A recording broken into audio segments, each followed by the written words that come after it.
Sociology ডিপার্টমেন্টে। ধন্যবাদ। Thank you Ayan, thank you perspectives আমাকে বলতে বলার জন্য। প্রথমেই বলি যে যখন আমাকে প্রীতম ফোন করে আজকে বলার জন্য, আমি একটু স্লাইটলি কনফিউজডই ছিলাম, কারণ একটা sort of anxiety crept in because I am not very confident about the research that I have done. আর আমার মনে হয় যে এরকম একটা প্ল্যাটফর্মে বলতে আসা, যেখানে একটা সর্ট অফ রেসপন্সিবিলিটি থাকে যে আমাকে আই হ্যাভ টু একটা অথরিটি নিয়ে বলতে হবে, আর সেখানে যদি আমার নিজেরই কনফিডেন্সের ঘাটতি থাকে তো আমার বলাটা ঠিক বা ঠিক নয় সেটা নিয়ে আমি বেশ ভাবছিলাম। এবং আমার অনেকবারই কথা হলো, প্রীতমের সাথেও হয়েছে, ইভেনচুয়ালি ঐশিকের সাথেও কথা হয়েছে।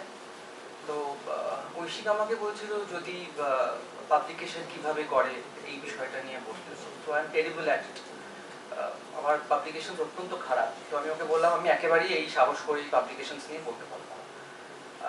পিএইচডি নিয়েও বলাটা মানে বিশাল ধৃষ্টতার ব্যাপার। তো একটা বিষয় নিয়েই বলতে পারি, the crisis that I faced while doing my research. This is the 10th year যে আমি ফুল টাইম একটা চাকরিতে আছি। আমার এনরোলমেন্ট ইন পিএইচডি হয়েছে after I join service, West Bengal education service. সরকারি কলেজে আমাদের পোস্টিং হয়, তো ন্যাচারালি ট্রান্সফারের একটা ব্যাপার থাকে। So initially I was posted in Hooghly district. Within 2 years I was transferred to Purbo Bardhaman. তখন পূর্ব বর্ধমান ছিল না, বর্ধমান ছিল, in the Katwa sub division. অত্যন্ত গ্রামের একটা কলেজ, ন্যাচারালি গ্রামের কলেজ, নতুন কলেজ, 2015 সালে এস্টাবলিশড, আর আমি জয়েন করি 16 সালে। কিছুই নেই প্র্যাকটিক্যালি তখন কলেজে। যাতায়াতের পয়েন্ট অফ ভিউ থেকে it was terrible because I was travelling around say 320 kilometres every day and I had problems. আমি ওখানে থাকা আমার পক্ষে পারিবারিকভাবে সম্ভব ছিল না। তাছাড়া আমার একটু মেট্রোপলিটন বায়াসও আছে, যে আমি শহরেই থাকবো, আমি গ্রামে থাকতে চাই না। সো ন্যাচারালি আমি শহরেই ফিরে আসতে চাইতাম, এবং সরকারি কলেজ ফিরে আসার স্কোপও আছে। And I was making full use of it along with my friends. এবং 15 সালে কলেজটা শুরু হয়, আমি 16 সালে পিএইচডি আমার শুরু হয়, এবং 16 সালেই আমার ট্রান্সফার হয়ে যায়। তো আমার বিষয়টা একটু ভিন্ন, আমি মূলত কাজ করি, এখন আর ভিন্ন বলা যাবে না, সেই বিষয়টাতেও আমি আসবো। আমার এরিয়াটা is primarily medical sociology, medical anthropology, broadly sociology of body, এই ধরনের। যখন আমি মাস্টার্স করি তখন দেয়ার ওয়াজ আ স্কোপ যে আমি এই ধরনের একটা বিষয়, মানে সোশিওলজি অফ বডি বা মেডিকেল সোশিওলজির একটা কোর্স পড়ার, মানে 4th সেমিস্টারে বা 3rd সেমিস্টারে আসার একটা চান্স আছে, এবং আসি, এবং অত্যন্ত একজন ভালো স্কলার, ওনার নাম হরিশ নারায়ণ দাস, আমাদের সোশিওলজির ডোমেনে নাম আছে ওনার। তো উনি পড়াবেন, কিন্তু আমি অত্যন্ত ভয় পেতাম ওনাকে, যে উনি প্রচুর প্রশ্ন করে ক্লাসে, আমি উত্তর দিতে পারবো না, এবং ওনার ক্লাসগুলো সেমিনার মোডে হতো, এই গিয়ে জাস্ট লেকচার শুনলাম চলে এলাম, ওই ধরনের নয়। তো আমি ওই কোর্সটা করিনি। তারপর ইভেন্চুয়ালি আমি কলকাতায় ফিরে আসতে হয়, আমি centre for studies in social সায়েন্সেসে ভর্তি হই, এবং তখন ওখানে সোশিওলজির কেউ নেই। তো ন্যাচারালি আমার সুপারভাইজার হন ডক্টর অনির্বাণ দাস, উনি philosophy of medicine, philosophy of body নিয়ে কাজ করে। That was a very refreshing experience for me, কারণ এতদিনে আমি ওই সোশিওলজির কমফর্ট জোন ভেঙে আমি বেরিয়ে একটা অন্য কিছু এক্সপেরিমেন্ট করছি। And I took up surrogacy, তখন আমার মাথায় ওটাই ঘুরছিল, I took up surrogacy for my research, for my MPhil thesis. Gradually MPhil তো একটা 1 বছরের জার্নি, ক্রাইসিস ইত্যাদি সবকিছুই ছিল, ইট ওয়াজ ওভার। এবার এরকম করতে করতে আমি পিএইচডিতে এনরোল করি। By that time I was already in a full time job, আমার ট্রান্সফারও হয়ে যায়, এবং এই প্যারালালি এই যে এনরোলমেন্ট ইত্যাদি, রেজিস্ট্রেশন, তারপর ওটা কি বলে টাইটেল ডিফেন্স, এগুলো প্যারালালি চলছিল। এবং লাকি যেটা বলছিলেন, এত সুন্দর করে উনি বললেন যে স্টেপস অ্যান্ড এভরিথিং অত্যন্ত ইম্পর্টেন্ট, কিন্তু আরেকটা বিষয়ও আছে যেটা আমরা সবাই জানি, আমরা রিসার্চ করি, যে there is a difference between textbook methodology and methodology that we develop, that we derive in the process of doing research। এবং সেখানে দেখা যায় যে কনস্ট্যান্টলি আমাদের এটাই বলা হয়েছে in classroom lectures, that be true to the method, এবং রিসার্চের ক্ষেত্রে আমরা দেখতে পাচ্ছি that we are being just the opposite, কিছুতেই আমি ট্রু হতে পারছি না টু দ্য মেথড, বরং অন্য কিছু হয়ে যাচ্ছে। এবং অনেক ক্ষেত্রেই কিন্তু আমরা উই আর কনসিয়াস, এমন নয় যে আমরা বুঝতে পারছি না, আমরা যথেষ্ট সতর্ক যে আমি ভুল করছি, আমার ভুল হচ্ছে, বা আমি কোট আন কোট চুরি করছি বা কিছু একটা করছি, মানে কোনো রকমে I am trying to make things work in some way in my favour. যার জন্য আমি সবসময় বলি doing PhD is a very significant life decision. যেটা কি বললো যে it's like choosing a wife, yes it is as important as that. কারণ আমার কাজটা আফটার পিএইচডি আমি পাবলিশ করতে পারবো কি না, ডিগ্রি তো আমার হয়ে যাবে, that is guaranteed, but what about the publishable form, সেটা কি এত পাবলিশেবল ফর্মে কোনোদিন আসবে? যদি আমার ঠিক মতো করে রিসার্চ, আবার ঠিক কথাটা বললাম, যদিও ঠিক বলে কিছু হয় না মানে এই বিষয়ের ক্ষেত্রে, রিসার্চের ক্ষেত্রে, কিন্তু যদি আমাকে পাবলিশেবল ফর্মে কিছু আমার রিসার্চটাকে আনতে হয়, কারণ এটাই এক্সপেক্ট করা হয়, তুমি যদি এমএ করো তুমি পিএইচডি করবে, আর তুমি যদি পিএইচডি করো তুমি তোমার কাজ পাবলিশ করবে, you will let the academic community know about the work that you have done. কিন্তু in most cases we are not confident, because আমরা in terms of life decision হয়তো আমরা সেই প্রায়োরিটি পিএইচডি কে দেইনি বা দিতে পারিনি because of multiple contextual and conflicting issues, যেটা আমরা ফেস করেছি, নেগোশিয়েট করেছি, and somehow the thesis got the form. তো আমার ক্ষেত্রে ওই সেই ফোর্সটা খুব কাজ করছিল যে it was not a life decision. চাকরি পেয়ে গেছি এমফিল করে, এবার আমি কি করবো? লোকে তোমায় জিজ্ঞেস করবে যে তোমার পিএইচডি করেছো কিনা। কম বয়সে চাকরি আমি বলবো, কারণ এমফিল করে চাকরি অ্যাটলিস্ট 2014-15 আগে পেতো না। আমাদের টিচাররা সবসময় আমাদের ডিসকারেজ করতো একাডেমিক্সে যেও না, অ্যাডমিনিস্ট্রেশনে যাও। সো স্পেশালি ইন সোশিওলজির ক্ষেত্রে আমার স্যাররা বলতেন যে একেবারেই যেও না, তোমার ক্যারিয়ার নষ্ট হয়ে যাবে, কারণ সেরকম স্কোপ নেই, ভ্যাকেন্সিজ নেই। তো ন্যাচারালি ফোকাস ওয়াজ অন যে, কিন্তু আমি জানতাম আমি পড়ানো ছাড়া আর অন্য কিছু করতে পারবো না, তো ন্যাচারালি পিএইচডি করতে হবে। তো এনরোলমেন্ট হয়ে গেল, একটা সিনপসিস বা ইত্যাদি কিছু লিখতে হবে, লিখে ফেললাম কোনো রকমে কিছু একটা, on the basis of what I had done, মানে এমফিলে যেটা করেছি সেটাকে একটু ঘুরিয়ে ফিরে, এবং হ্যাঁ টপিকটাকে একটু আলাদা করতে হবে এটা মাথার মধ্যে ঘুরছিল, কারণ আমি এমফিল করতে গিয়ে বুঝেছিলাম যে আমি যেই ফিল্ডে কাজ করছি দ্যাট ইজ মানে স্যাচুরেটেড, মানে প্রচুর কাজ সার্ভিসি, অ্যাসিস্টেন্ট রিপ্রোডাকশন এগুলোতে হয়েছে। আমি একটু চালাকি করে অন্যরকম ভাবে পুট করেছি যে আমার কাজটা খুব নতুন, ইটস ভেরি ডিফারেন্ট, কিন্তু for thesis that is okay, for viva that is okay, but for publishable, for making it marketable হচ্ছে না, কিছুতেই দাঁড়াচ্ছে না, গন। সেই চ্যাপ্টার ক্লোজড, সারোগেসি, আইভিএফ ইত্যাদি বন্ধ, এবং আমি নতুন কিছু নাও একটা খুব অ্যাট্রাকটিভ ডোমেইন, যেটা হলো আমি অর্গান ডোনেশন নিয়ে কাজ করব। আমার অত্যন্ত ভালো লাগছে বিষয়টা, একটু আলাদা, লোকেরা জানে না, আই ক্যান প্রুভ যে I am doing something very special, very different. তো কাজ শুরু করেছি।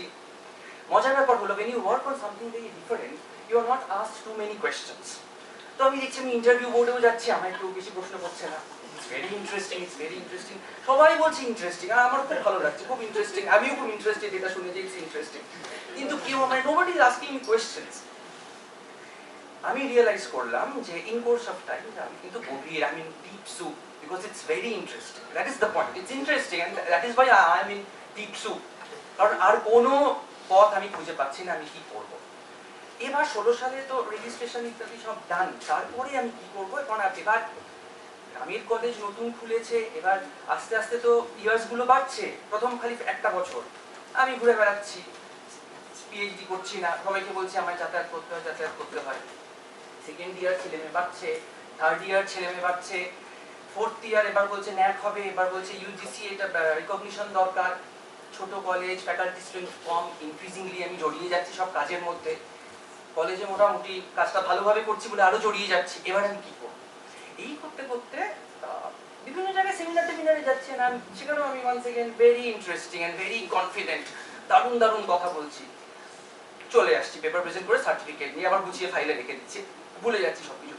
সুপারভাইজারের সাথে কোনো যোগাযোগ নেই, হ্যাঁ, তার সাথেও সেও আমার যোগাযোগ করে না, আমিও তাকে যোগাযোগ করি না, খুব দারুণ ব্যাপারটা। কিন্তু মানে এটা মজার ব্যাপার যে ইউজুয়ালি ন্যারেটিভটা মানে পিএইচডি কনফেশনস করলে অনেকে বলে আমার সুপারভাইজার আমাকে এটা করেনি, আমার সুপারভাইজার আমায় এটা দেয়নি, সে আমায় ওটা করেছে। ওয়ার্স্ট ইনস্টেন্সেস তো আমরা জানি মিডিয়া কভারেজে আছে, হ্যারাসমেন্ট, হ্যানো ত্যানো, এটা ওটা, প্লেজারিজম, সুপারভাইজার কপি করে নিচ্ছে, এটা ইত্যাদি ইত্যাদি হচ্ছে। কিছুই হচ্ছে না, এরকম কিছুই হচ্ছে না, যেটা হচ্ছে সেটা হলো দেখা হলে স্যার কেমন আছে, নাই ভালো আছি, উনি তুমি কেমন আছো, এই আর কোনো কাজ হচ্ছে না। এই করতে করতে কোভিড, তখন আমি রিয়েলাইজ করলাম যে আমার 4-5 বছর ইজ গন, এবার আমি কি করবো। ইন দ্য মিন টাইম আমার এক বন্ধু, মানে থেকে ছোট কিন্তু আমার সাথেই ও এনরোল করেছিল, হি ডিসঅ্যাপিয়ার্ড। ও বলছে যে নাকিদা আমি আর করবো না, আমার দ্বারা আর হবে না। আবার ওকে দেখে আমার আরো কনফিডেন্স কমে গেল, আমি এবার কি করবো, কারণ ও ছেড়ে দিয়েছে, এবার আমার তো আর বলার কেউ নেই।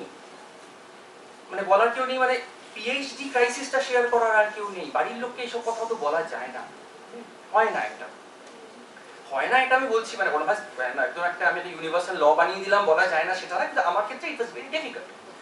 তো এই করতে করতে যাই হোক আমি পিএইচডিটা কোনো রকমে দাঁড় করিয়ে, তারপর তো একটা ওয়েটিং প্রসেস থাকবে, তুমি দিনের পর দিন সুপারভাইজারের সাথে যোগাযোগ করো নি, তারপর তো তোমার একটু অপেক্ষা করতেই হবে।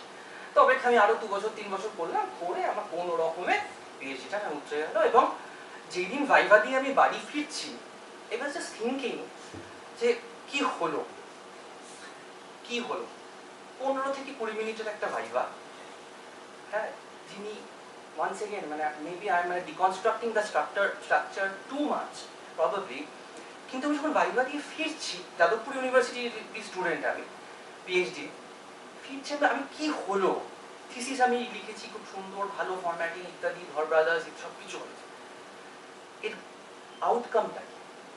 when I look back, যেটা লাকি খুব সুন্দরভাবে বললেন যে it is all about answering questions. In my case it was just the opposite. Throughout ওই 2020 কোভিড থেকে 2023 যা 23 জানুয়ারি যখন when I submitted my thesis, of course এর মধ্যে প্রচুর এক্সটেনশন ইত্যাদি সব চলেছে, I was not answering the question, but rather I was finding a question to the answers that I have arrived at.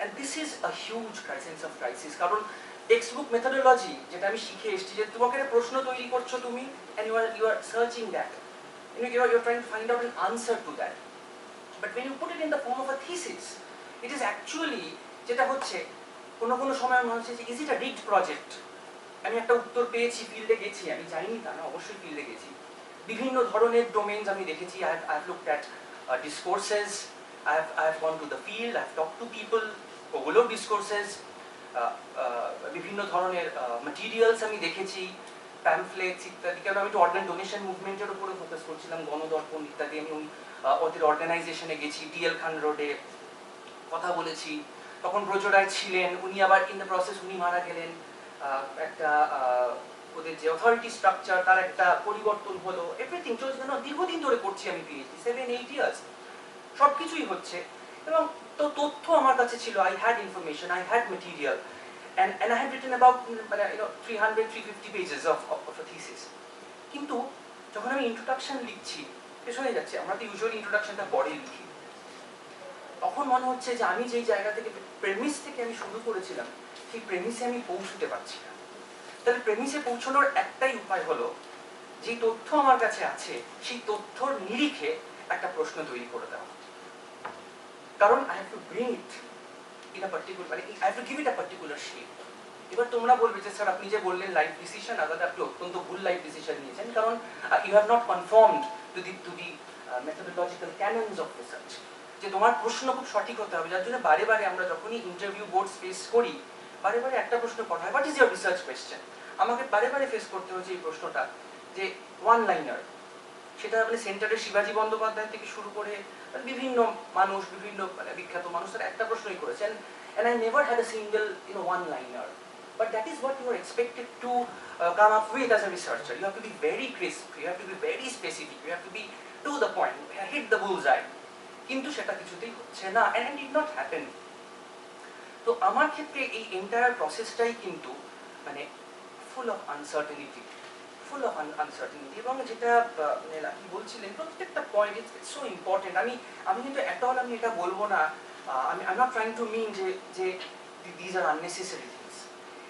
এইগুলোর সমস্যা, এই প্রেমিসেসের সমস্যা বা এই প্রেমিসেসের বাস্তবতা নিয়ে প্রশ্ন তখনই উঠবে যখন এই প্রেমিসেসের মধ্যে দিয়েই আমি যাব। So I have to have a research question, but that is a working question that's been constantly being reworked in some way or the other. এবং সবথেকে বড় সমস্যা যেটা হয়ে দাঁড়ায় যখন আমাদের মতো স্কলার্সরা আমরা চাকরি করছি, we have a family, we have geriatric issues in the family, আমাদের নিজেদের হেলথ ক্রাইসিস থাকতে পারে, আমাদের নিজেদের মেন্টাল ক্রাইসিস থাকতে পারে, অকুপেশনাল প্রেশার থাকতে পারে, ইত্যাদি বিষয়গুলো থাকতে পারে। এই প্রসেসের মধ্যে যেটা হয়, এই যে long 7 years people are constantly adding to the body of literature, এইটা induces a great sense of crisis, এবং সবসময় বলা হয় যে every Indian scholar has a North American counterpart।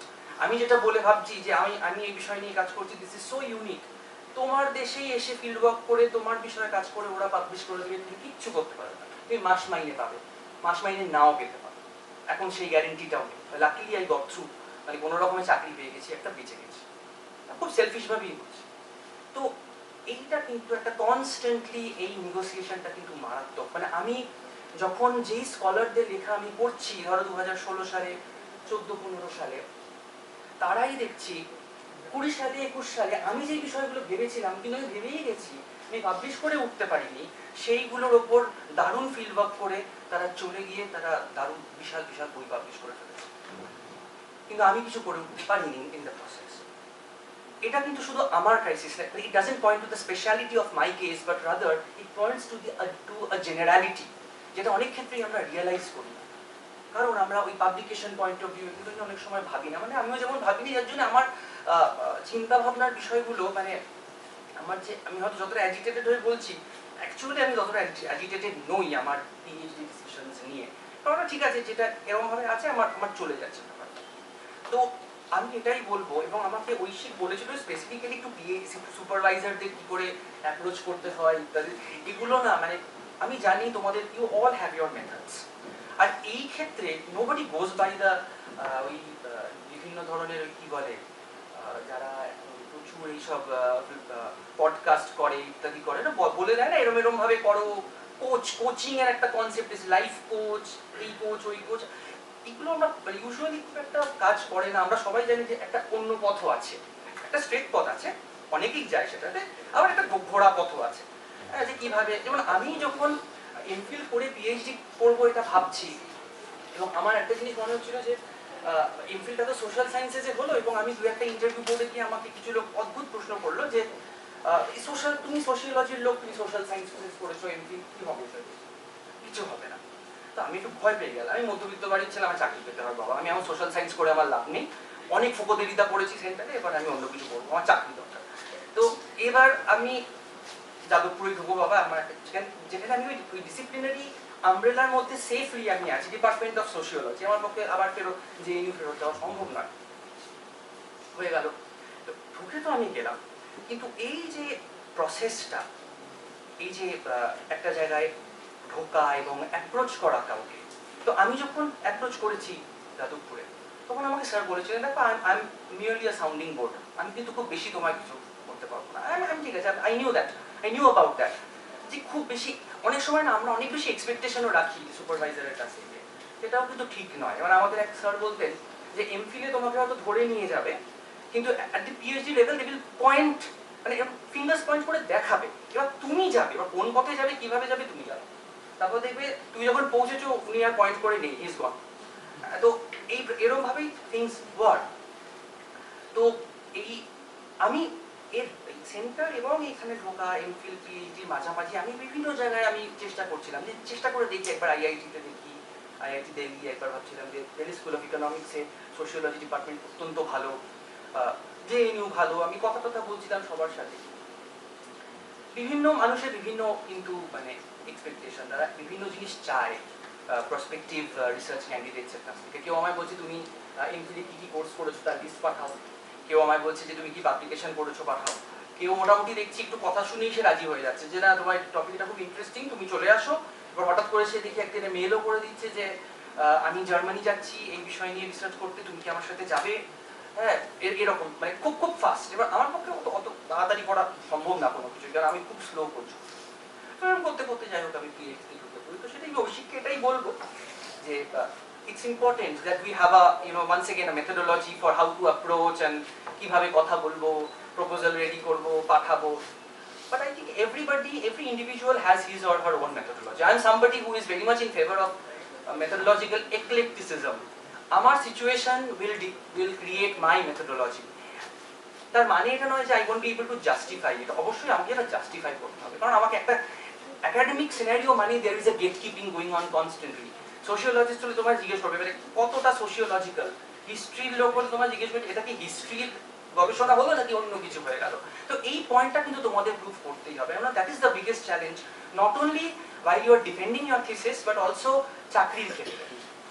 Probably এই ফিল্ডে সবথেকে বেশি ফ্লেক্সিবল এখন হয়ে দাঁড়াচ্ছে ইংলিশ অ্যান্ড কালচারাল স্টাডিজ, অনেকটা ফ্লেক্সিবল, হিস্ট্রিও টু আ গ্রেট এক্সটেন্ট আমি বলবো অনেকটা, কিন্তু কিছুটা প্যারোকিয়ালিজম কিন্তু এখনো আমি বলবো সোশিওলজির মধ্যে আছে, আরো বেশি আছে পলিটিক্যাল সায়েন্স। আমার মনে হয়, আমি মানে তোমরা কেউ আর রেগে যেও না আমার উপর, আমি জাস্ট এমনিই বলছি, মানে আমার খুব সীমিত অভিজ্ঞতা থেকে বলছি। তো সেই প্যারোকিয়ালিজম গুলো থেকে বেরিয়ে এসে রিসার্চ করা, রিসার্চকে দেখা বোঝা, আমি বেশি সময় নেব না, আমি ভেরি সরি আমি খুব গুছিয়ে কিছু বললাম না, কিন্তু প্রবাবলি জাস্ট কিছু আইডিয়াস ছুড়ে দেওয়া, because I know you have good teachers around you, I know you have very good textbooks with you, books are accessible. সবথেকে গুরুত্বপূর্ণ যেটা বিষয় আমি যেটা বলে শেষ করবো সেটা হলো রিফ্লেক্সিভিটি। অ্যাজ রিসার্চার্স সোশিওলজিতে সবসময় বলা হয় যে you have to be reflexive, এবং রিফ্লেক্সিভ ব্যাপারটা কি? কিছু থিওরিস্ট বলে রিফ্লেক্সিভিটি মানে মেকিং আ স্ট্রাকচারাল আর্গুমেন্ট। তুমি শুরু করছো একজন ব্যক্তি থেকে, you are starting from the individual point of view, and then you go back to the larger social structure and then look at the individual from the point of view of the structure. So you allow criticality to return to the source, return to itself. Criticality যেখান থেকে criticalityর উৎপত্তি হয়েছে সেখান থেকেই it is returning back to itself. This is reflexivity. একটা এমন argument that combines the agency and structure question, that is the individual and the collective question. আমরা যদি রিফ্লেক্সিভিটিটা বজায় রাখি আমাদের রিসার্চের মধ্যে, প্রবাবলি আমাদের রিসার্চের মধ্যে আমরা থাকবো। আদারওয়াইজ এই যে একটা alienation of the thesis, the black thesis with golden prints and all that, এই এলিয়েনেশনটা কিন্তু is very difficult to cope up with, and I really had nightmares after I wrote my MPhil, because I was so much under the influence of the then supervisor. Throughout the thesis I wrote multiple times undecidability লিখেই গেছি, এবং problematic জায়গাটা হলো I ended the thesis in the most decidable terms. খুব সুন্দর একটা conclusion, কারণ থিসিসকে আনডিসাইডেবল ভাবে রাখা যায় না। This is the nature of the research that we do and the way we present our report. একটা তো কিছু আমায় বলতে হচ্ছে নির্দিষ্টভাবে, তো সেখানে কি ওই আনডিসাইডেবিলিটির আর্গুমেন্টটা ঠিক সেরকম ভাবে খাটে না, স্পেশালি এমফিল লেভেল, যেখানে একটা কনস্ট্রেন্ট থাকে, আমি অত রিসার্চ অত ডেটা আমি ঘাটিনি। তো আমার একটাই বক্তব্য যে reflexivity, always keep on asking questions to yourself এবং allow criticality to return to itself. যত তুমি নিজেকে প্রশ্ন করতে থাকবে ইন দ্য প্রসেস, তত বেশি রিচ হবে তোমার থিসিস, তত বেশি রিচ হবে তোমার এই research writing, research process, research experience. Thank you.